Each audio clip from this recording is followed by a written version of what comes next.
Pemirsa, seorang janda ditemukan tewas di toko kelontong miliknya di Tasikmalaya, Jawa Barat. Polisi menemukan sejumlah luka bekas penganiayaan pada tubuh korban.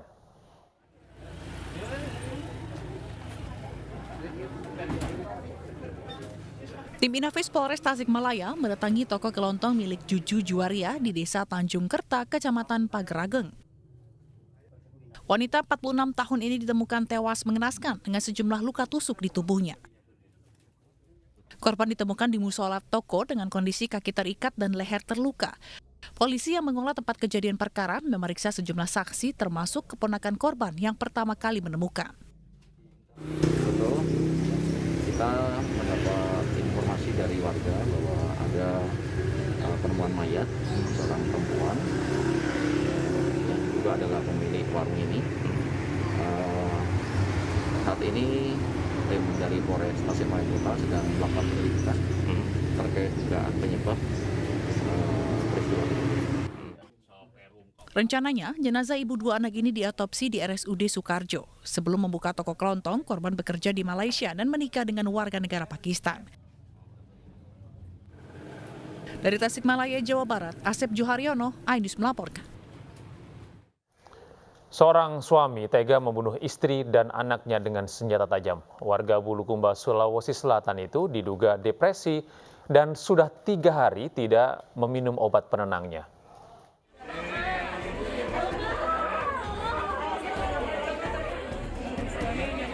Keluarga meratapi kepergian Mulyati 51 tahun dan anaknya Anti 30 tahun. Kedua warga desa Botominasa, Bulukumba, Sulawesi Selatan ini diduga kuat tewas di tangan suaminya sendiri. Kedua korban tewas dengan sejumlah luka di tubuhnya diduga akibat dianiaya dengan senjata tajam. Peristiwa sadis ini disaksikan anak bungsu korban. Saksi sempat merebut senjata yang digunakan ayahnya dan meminta pertolongan warga. Belum diketahui motif suami menghabisi istri dan anaknya. Diduga pelaku mengalami depresi dan sudah 3 hari kehabisan obat penenangnya. Ini memang sudah lama mengalami stres dalam hal ini gangguan jiwa. Kalau kali melihat itu anaknya sendiri yang sempat lolos pada waktu itu dan itulah yang minta tolong. Datanglah keluarganya, namanya itu Pak Jufri. Selain membunuh istri dan anaknya, pelaku bernama Sainuddin berusia 55 tahun ini juga tewas mengakhiri hidupnya sendiri. Dari Bulukumba, Sulawesi Selatan, Dirman Anwar, iNews melaporkan. Seorang nelayan ditemukan tewas usai dinyatakan hilang selama 2 malam. Korban berhasil ditemukan tim SAR gabungan sejauh 11 km dari lokasi kejadian.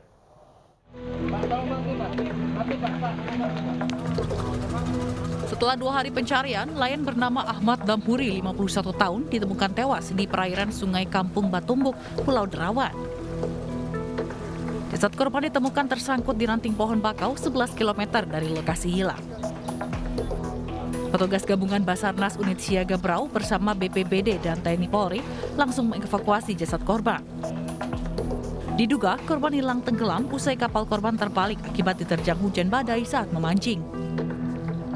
Di posko jaraknya sekitar 11 kilo dari penemuan kapalnya 1,8. Pencarian kita mulai dari kemarin dan kendala yang dihadapin kemarin hujan deras dan pada saat kami di penemuan kapal itu di situ gelombangnya cukup tinggi gelombangnya. Jasad korban langsung dibawa ke RSUD Dr. Abdul Rifai, Tanjung Redep, dan selanjutnya dibawa ke rumah duka di Kelurahan Sei Bedungun, Kecamatan Tanjung Redep. Dari Berau, Kalimantan Timur, MS Zuhri, iNews melaporkan. Kecelakaan maut antara kontainer dengan truk box terjadi di Jalan Solo Semarang di Teras Boyolali, Jawa Tengah. 2 orang meninggal dunia akibat kejadian itu.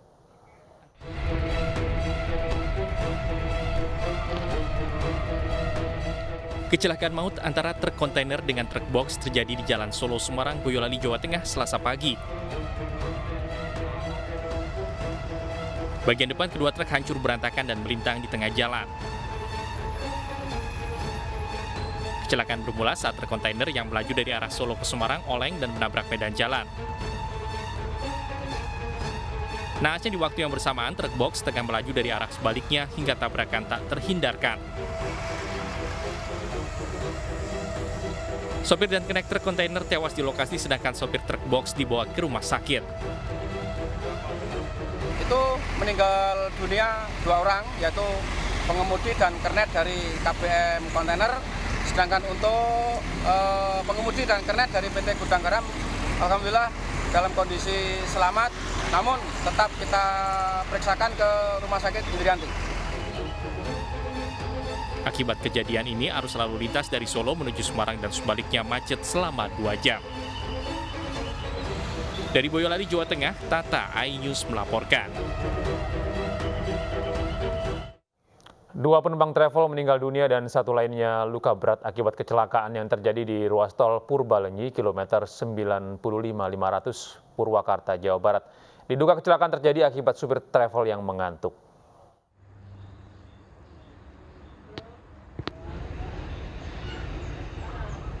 Kondisi travel yang menabrak truk di ruas jalan tol Purbalenyi kilometer 95.500 sekitar daerah Darang dan Purwakarta, Jawa Barat ini rusak parah. Bagian samping sebelah kiri dari depan hingga belakang ringsek, sedangkan truk yang ditabrak kabur ke arah Bandung. 2 penumpang travel meninggal dunia di lokasi kejadian, yaitu Herik Somanumpuk, 28 tahun, warga Durensawit, Jakarta Timur, dan 1 lagi perempuan belum diketahui identitasnya. Selain itu, 1 penumpang lainnya luka berat. Kecelakaan ini bermula kendaraan travel yang dikemudikan Hussein Bukhari melaju dari arah Jakarta menuju Bandung dengan kecepatan tinggi. Diduga pengemudi travel mengantuk sehingga kendaraan oleng dan menabrak bagian samping truk. Kronologis kejadian kecelakaan lalu lintas di kilometer 95.500 arah ke Bandung, Jalan Tol Cipularang. Kendaraan mikrobus travel datang dari Jakarta menuju Bandung di lajur kanan. Setiba di TKP, menurut keterangan pengemudi, mengantuk sehingga oleng ke kiri menabrak bagian kanan kendaraan truk yang berjalan di lajur 1. Semua korban baik yang meninggal dan luka berat dievakuasi ke Rumah Sakit Abdul Rajak Purwakarta. Kasus kecelakaan maut ini kini ditangani petugas unit Laka Lantas Polres Purwakarta. Dari Purwakarta, Jawa Barat, Irwan, iNews melaporkan. Pemirsa, supir bus maut terindikasi mengkonsumsi narkoba jenis sabu dari hasil tes urin. Sementara hasil olah TKP di lokasi kecelakaan maut ruas tol Surabaya Mojokerto, polisi tidak menemukan adanya bekas pengereman sebelum kecelakaan.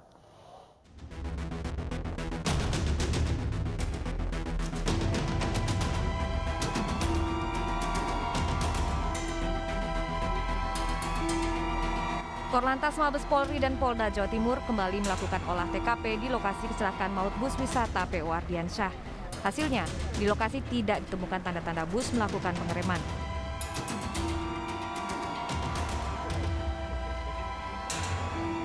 Tim olah TKP menemukan benturan dan gesekan sebelum menabrak tiang reklame. Temuan ini menandakan diduga sopir mengantuk sebelum menabrak. Hari ini kami memberikan asistensi terhadap kecelakaan di jalan tol. Dalam arti kami mencari bukti-bukti tambahan, nanti akan kami koordinasikan dengan penyidik di jajaran Polda. Sopir bus maut hingga saat ini masih dirawat intensif di Rumah Sakit Citra Medika, Sidoarjo, Jawa Timur. Dari hasil pemeriksaan tes urin, sopir bus terindikasi mengkonsumsi narkoba jenis sabu.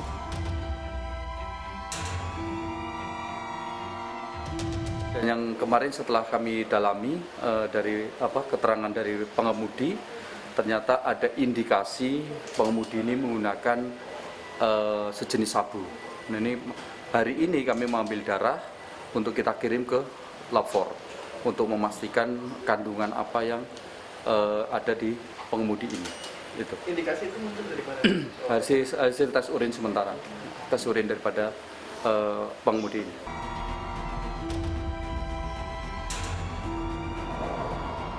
Polisi belum menetapkan tersangka dalam kasus kecelakaan maut yang menewaskan 14 orang warga Benawa, Surabaya. Liputan iNews melaporkan.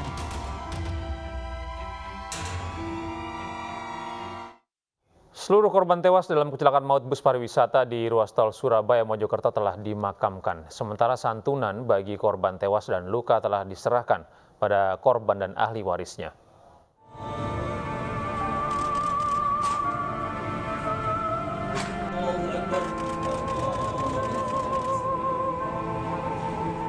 Setelah teridentifikasi, seluruh jenazah korban kecelakaan maut bus pariwisata di ruas tol Surabaya-Mojokerto disolatkan sebelum dimakamkan. Selanjutnya, jenazah dibawa ke tempat pemakaman umum Kelurahan Benowo, Kecamatan Pakal, Surabaya, Jawa Timur. Di antara belasan jenazah korban, terdapat 4 jenazah yang dimakamkan dalam satu liang lahat karena masih satu keluarga. Prosesi pemakaman diwarnai keharuan keluarga yang ditinggalkan.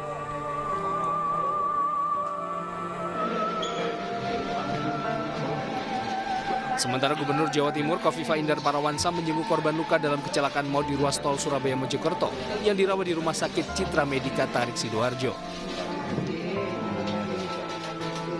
Selain menyampaikan bela sungkawa dan keprihatinan, Gubernur Jawa Timur mendesak polisi untuk menuntaskan investigasi penyebab kecelakaan maut. Gubernur juga memberi bantuan bagi korban dan keluarga. Saya rasa hal-hal yang menjadi bagian dari proses investigasi, terutama dari tim Traffic Accident Analysis dari Polda, tetap melakukan proses investigasinya. Kita menunggu hasil tuntas dari tim dari TEE Polda Jatim. Terkait santunan bagi korban dan keluarga, pihak Jasara Harja menjamin dana segera dicairkan. Korban meninggal akan mendapat santunan 50 juta rupiah per orang, sementara korban luka akan mendapat 20 juta rupiah per orang. Selain itu, Jasara Harja juga berkoordinasi dengan BPJS Kesehatan terkait tindak lanjut penanganan korban kecelakaan yang masih dirawat di rumah sakit. Bersama hari ini kita memberikan secara simbolis bersama Pak Wali Kota Surabaya setelah tadi malam secara selesai dan bahkan sudah kita serahkan, tadi saya simbolis kita serahkan, dan kita harapkan nanti dari yang 11 luka-luka ini segera sembuh ya, dan semua jaminan perawatan adalah dalam jaminan Jasara. Hingga saat ini belasan korban luka masih dirawat di sejumlah rumah sakit di Mojokerto dan Sidoarjo. Mereka umumnya mengalami luka ringan hingga berat dan 2 diantaranya kondisinya kritis. Auditor militer membantah isi pledoi terdakwa kasus pembunuhan berencana sejoli Nagrek Kolonel Priyanto. Hasil visum terbukti menyatakan kondisi korban Handi Saputra masih hidup sebelum dibuang ke sungai. Auditor militer Kolonel Suswirdail Boy membantah isi nota pembelaan atau pledoi Kolonel Priyanto di Pengadilan Militer Tinggi 2 Jakarta. Auditor menyebut, berdasarkan hasil visum, kondisi salah satu korban Handi Saputra terbukti masih hidup sebelum tewas akibat tenggelam di sungai.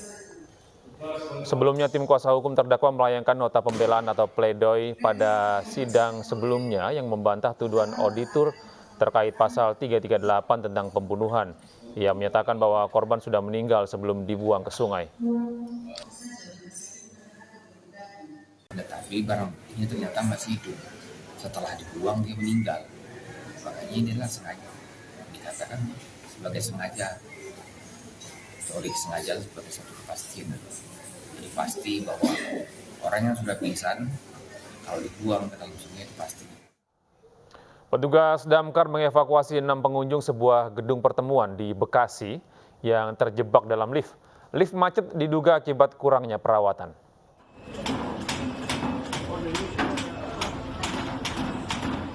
Enam orang terjebak di dalam lift macet di sebuah gedung pertemuan di Jalan Kemakmuran, Marga Jaya, Bekasi Selatan.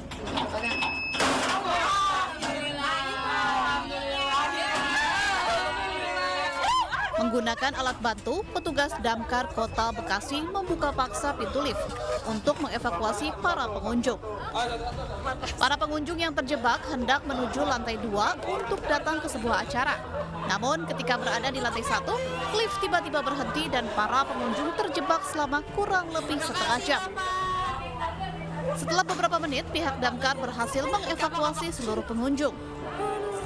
Di sana pengguna lift kita menerima laporan mengalami kemacetan dan kita menerima laporan dari pengelola gedung, kemudian kita segera meluncurkan dari pasukan rescue kita dan penyelamatan berhasil berjalan selama 7 menit dan di dalamnya pengguna terdapat 6 orang.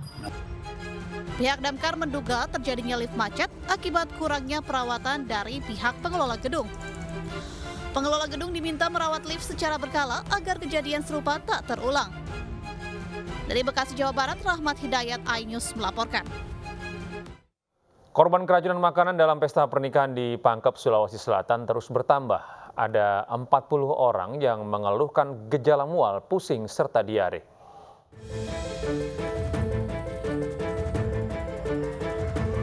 Korban keracunan makanan di pesta pernikahan di Jalan Poros Tonasa 2, Pangkep, Sulawesi Selatan terus bertambah. Gejala pusing, mual, muntah, dan sakit perut mulai dirasakan para korban setelah kurang lebih 2 jam mengkonsumsi makanan. Para korban terkonfirmasi keracunan setelah mendapatkan perawatan dan pemeriksaan di puskesmas dan klinik terdekat dari tempat tinggal mereka. Ada sekitar 40 orang yang mengeluh gejala mual, muntah, dan diare dan masih dirawat di sejumlah puskesmas di Pangkep. Beberapa pengantin mengalami muntah, sakit perut, BAB setelah makan, dan sebagian juga sudah kembali ke rumahnya, baru ketahuan bahwa kami juga mengalami muntah. Ada berapa? 40 orang. 40 orang, Pak. Itu tersebar di berbagai puskesmas dan rumah sakit, Pak, ya? Iya.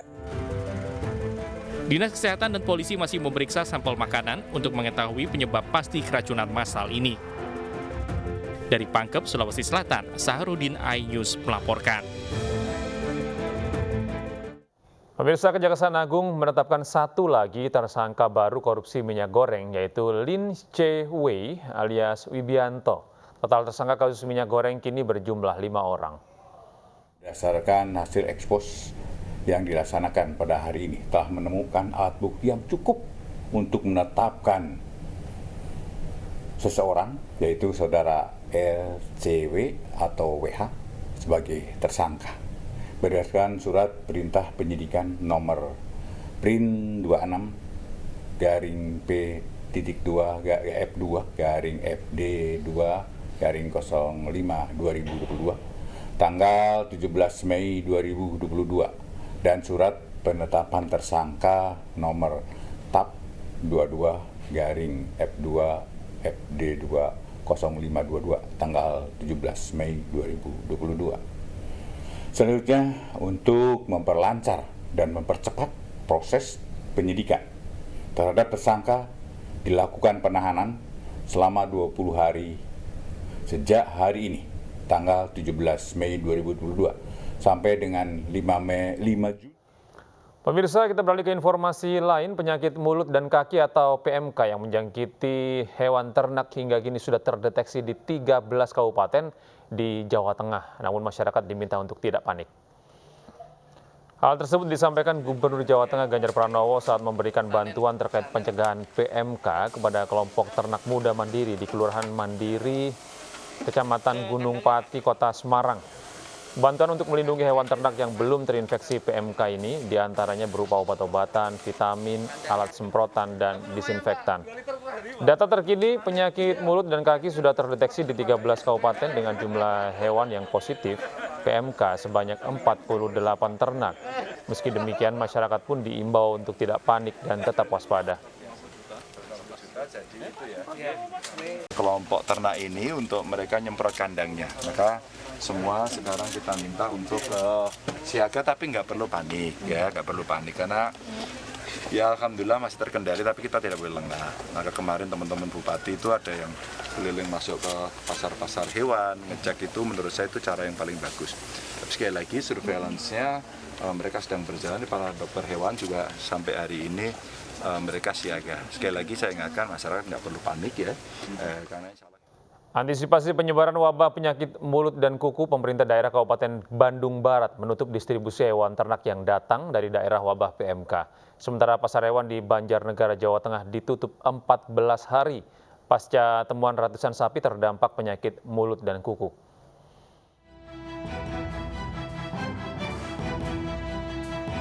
Distribusi hewan ternak dari beberapa daerah yang terindikasi wabah penyakit mulut dan kuku dihentikan Dinas Peternakan dibantu Kepolisian dan Dinas Perhubungan. Selain Jawa Timur, wabah PMK ini juga sudah masuk ke 3 daerah di Jawa Barat, Kabupaten Garut, Kabupaten Tasikmalaya, dan Kota Banjar. Sejauh ini, Dinas Peternakan Kabupaten Bandung Barat memastikan belum ada laporan hewan ternak yang terpapar PMK. Untuk beberapa daerah yang terindikasi atau sudah dinyatakan PMK, wilayah yang terinfeksi PMK itu dihentikan, dan itu kewenangannya Panginten sareng polisi sudah kerjasama dengan polisi untuk lalu lintas ternaknya dengan Dinas Perhubungan. Kasus penyakit mulut dan kuku atau PMK di Banjarnegara, Jawa Tengah terus meluas. Hingga saat ini, sedikitnya 100 sapi diduga terpapar penyakit mulut dan kuku. Untuk antisipasi penularan, pemerintah daerah menutup pasar hewan selama 14 hari. Yakni Pasar Hewan Petambakan, Purwonegoro, dan Karangkobar. Penutupan ini membuat sejumlah pedagang hewan kecewa. Buat usaha, paling ya putar balik ini pulang. Jadi harapannya seperti apa? Harapannya ya cepat-cepat dibuka kembali.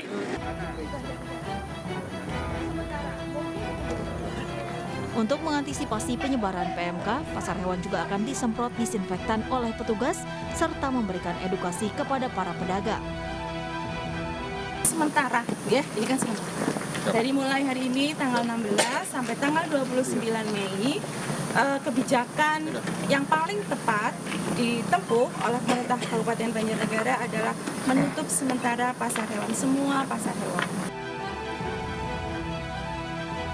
Petugas mengimbau kepada pedagang dan peternak yang memiliki sapi dengan kondisi keluar air liur, kurangnya nafsu makan, dan adanya luka di kaki untuk segera melapor kepada petugas Dinas Peternakan. Tim Liputan iNews melaporkan. Pemirsa, Presiden Joko Widodo memutuskan untuk melonggarkan aturan penggunaan masker di tempat terbuka saat beraktivitas. Sementara itu, Menteri Kesehatan menyatakan langkah bertahap ini merupakan upaya menuju status endemi COVID-19. Dengan memperhatikan kondisi saat ini, di mana penanganan pandemi COVID-19 di Indonesia yang semakin terkendali, maka perlu saya menyampaikan beberapa hal. Yang pertama, pemerintah memutuskan untuk melonggarkan kebijakan pemakaian masker. Jika masyarakat sedang beraktivitas di luar ruangan atau di area terbuka yang tidak padat orang, maka diperbolehkan untuk tidak menggunakan masker. Namun untuk kegiatan di ruangan tertutup dan transportasi publik tetap harus menggunakan masker. Bagi masyarakat yang masuk kategori rentan, lansia, atau memiliki penyakit komorbid, maka saya tetap menyarankan untuk menggunakan masker saat beraktivitas. Demikian juga bagi masyarakat yang mengalami gejala batuk dan pilek, maka tetap harus menggunakan masker ketika melakukan aktivitas. Yang kedua, bagi pelaku perjalanan dalam negeri dan luar negeri yang sudah mendapatkan dosis vaksinasi lengkap, maka sudah tidak perlu lagi untuk melakukan tes swab PCR maupun antigen. Bahwa salah satu hal yang paling penting untuk bisa melakukan transisi dari pandemi ke endemi, selain data-data saintifiknya, adalah pemahaman masyarakat bahwa tanggung jawab kesehatan itu ada di diri masing-masing. Ya. Jadi sekuat apapun negara mencoba mengatur masyarakatnya untuk berperilaku hidup sehat, tetap yang paling baik adalah kesadaran untuk berperilaku hidup sehat itu ada di masing-masing individu. Nah, dari semua pandemi yang kita lihat dalam sejarah kehidupan manusia, transisi itu terjadi pada saat masyarakat sudah menyadari bagaimana caranya melakukan protokol hidup yang sehat di dirinya. Ikatan Dokter Indonesia atau IDI mengingatkan lonjakan kasus COVID-19 yang mungkin terjadi pasca Lebaran 2022. Satgas COVID-19 IDI menyarankan kesadaran akan protokol kesehatan tetap menjadi acuan. Kekhawatiran akan terjadinya lonjakan kasus COVID-19 pasca libur Lebaran 2022 direspon Ikatan Dokter Indonesia.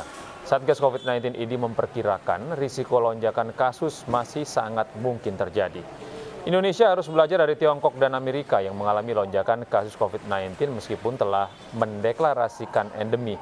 Ketua Satgas COVID-19 IDI Jubairi Jurban menyatakan vaksinasi yang dinilai mampu menciptakan herd immunity atau kekebalan kelompok tidak bisa menjamin risiko penularan rendah. Karakteristik setiap virus berbeda sehingga pola mutasi virus dan penanganannya pun berbeda. Dulu kita pikir herd immunity, artinya kalau 70% dari penduduk punya antibodi, baik akibat vaksinasi, sekali, dua kali maupun booster, ataupun akibat infeksi kemudian sembuhkan punya antibodi. Itu ternyata tidak. Pencapaian vaksinasi COVID-19 di Kalimantan Tengah terus dimaksimalkan dengan menggelar kegiatan vaksinasi setiap hari. Setiap hari ditargetkan hingga 5.000 dosis vaksin di seluruh kabupaten kota. Badan Intelijen Negara terus memacu capaian vaksinasi COVID-19 di wilayah Kalimantan Tengah, khususnya untuk dosis 2 dan booster. Sejak awal 2022, Binda Kalteng telah melaksanakan kegiatan vaksinasi setiap hari di hampir seluruh daerah di bumi Tambun Bungai. Kabinda Kalteng Brigjen TNI Sinyo mengatakan setiap hari ditargetkan bisa menyuntikan hingga 5.000 dosis di semua kabupaten kota.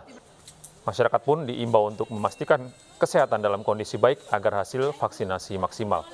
Tercatat hingga kini realisasi capaian vaksinasi dosis 1 sebesar 99,25%, dosis 2 82,83% dan dosis booster 18,42%.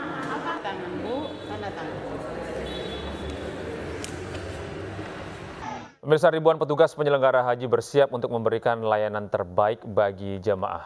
Kepuasan dan kesehatan jemaah menjadi prioritas pemerintah.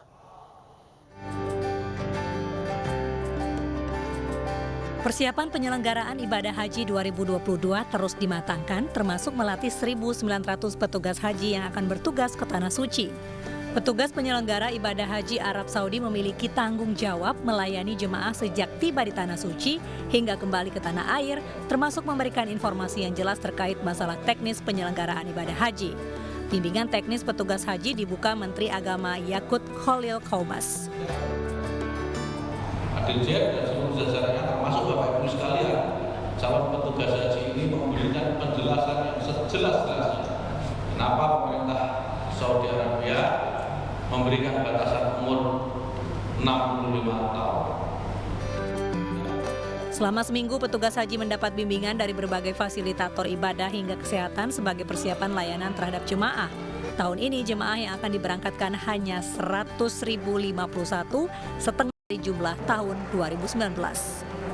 Tim Liputan iNews melaporkan.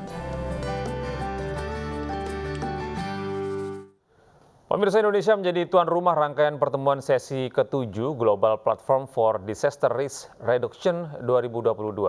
Untuk pengamanan ratusan personel dan puluhan kendaraan diberangkatkan ke Pulau Dewata.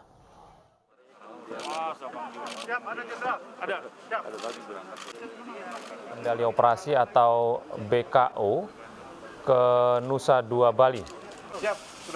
Personel akan memperkuat kelancaran pengamanan dan pengawalan pertemuan platform global untuk pengurangan risiko bencana. Sebanyak 110 personel dan 55 unit kendaraan roda 4 diberangkatkan. Indonesia menjadi tuan rumah Global Platform for Disaster Risk Reduction yang akan dilaksanakan mulai Senin 23 Mei hingga 28 Mei 2022 di Pulau Dewata.